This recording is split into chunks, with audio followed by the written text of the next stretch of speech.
छोटा प्रयोग करूया। काल तुम्ही इंस्टाग्रामवर किती रील पाहिल्या होत्या? 10, 20, 50, कदाचित त्याहून जास्त। आता स्वतःला विचारा, त्यापैकी किती रील्स तुम्हाला आठवतायत? कदाचित 1, 2 किंवा एकही नाही। तर इथे खूप महत्त्वाचा प्रश्न निर्माण होतो। आपण दिवसभर इतकी माहिती घेतो, पण त्यापैकी खरंच किती माहिती आपल्या मेंदूपर्यंत पोहोचते? सकाळी उठल्यापासून WhatsApp, Instagram, YouTube shorts, news, वेगवेगळ्या मीटिंग्स आणि या माहितीचा सतत मारा हा आपल्या मेंदूवर सुरू असतो। पण विज्ञान सांगतं, आपला मेंदू दिवसभर येणाऱ्या माहितीपैकी एक छोटासा भाग निवडतो, बाकीची माहिती अक्षरशः दुर्लक्षित करतो। आज आपण न्यूरोसायन्स आणि सायकोलॉजीच्या मदतीने समजावून घेऊ की आपला मेंदू माहिती निवडतो कशी, लक्षात काय ठेवतो, विसरतो काय। नमस्कार, मी डॉक्टर प्रेरणा बेरी, ऊर्जा वेलनेस या यूट्यूब चॅनलमध्ये तुमचं स्वागत आहे। आपल्याला अनेकदा वाटतं की मी सगळं पाहतो, सगळं ऐकतो, मला सगळं समजतं, पण न्यूरोसायन्स काहीतरी वेगळंच सांगतं। आपल्या भोवती प्रत्येक सेकंदाला लाखो सेन्सरी सिग्नल्स हे येत असतात। यामध्ये काय काय असतं?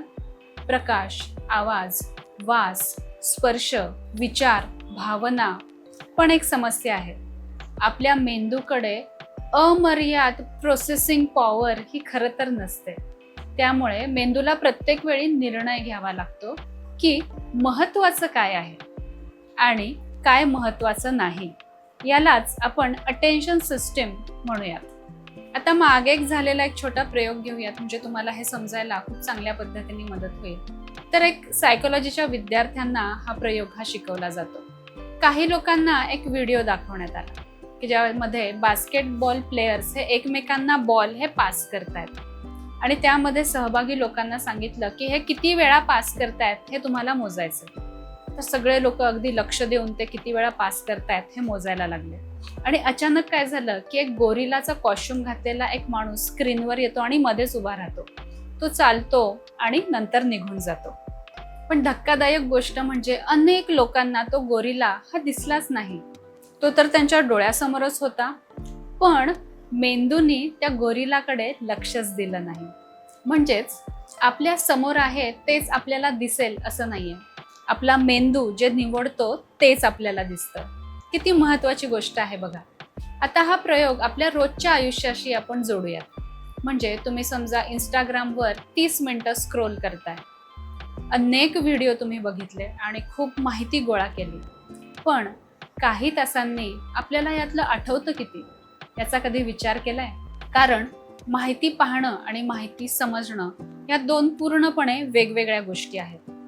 आजच्या काळात सगळ्यात मोठी समस्या माहितीचा अभाव नाही, समस्या आहे माहितीचा पूर, इन्फॉर्मेशन ओव्हरलोड। म्हणजे माहिती ही खूप जास्त प्रमाणात असते आणि जेव्हा माहिती ही जास्त प्रमाणात असते तेव्हा मेंदू आणखी जास्त फिल्टर करायला लागतो।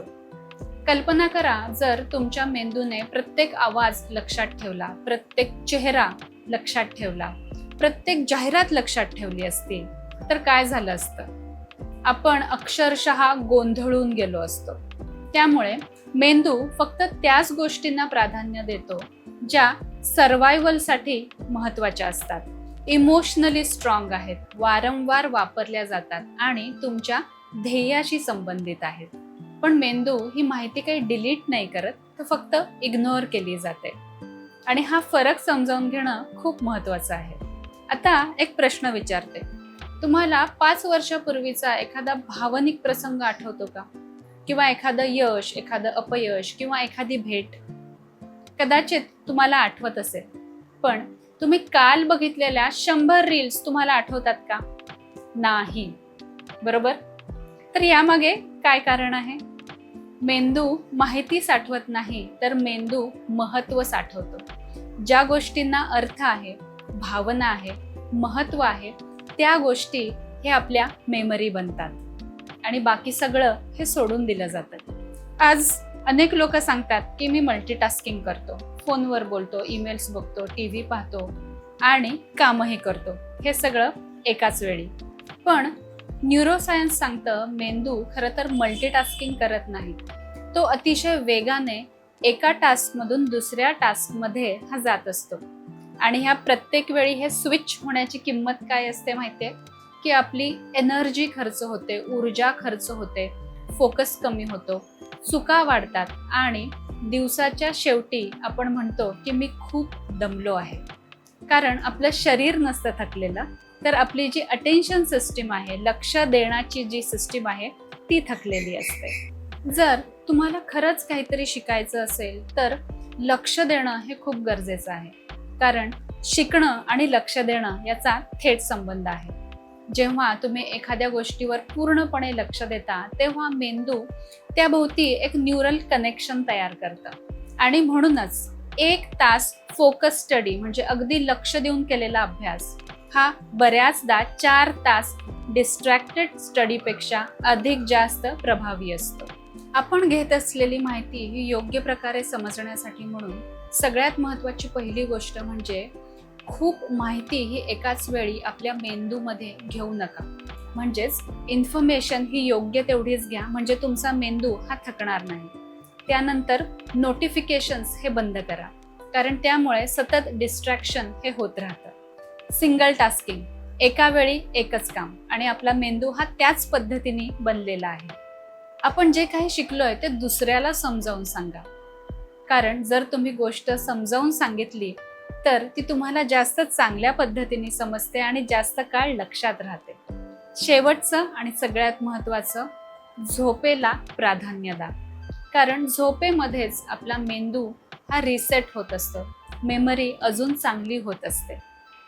एक गोष्ट नक्की लक्षात ठेवा, आजच्या जगात यशस्वी तो नाही जो सगळ्यात जास्त माहिती घेतो, तर यशस्वी तो आहे जो योग्य माहिती निवडतो आणि त्याच्यावर लक्ष पूर्णपणे केंद्रित करतो.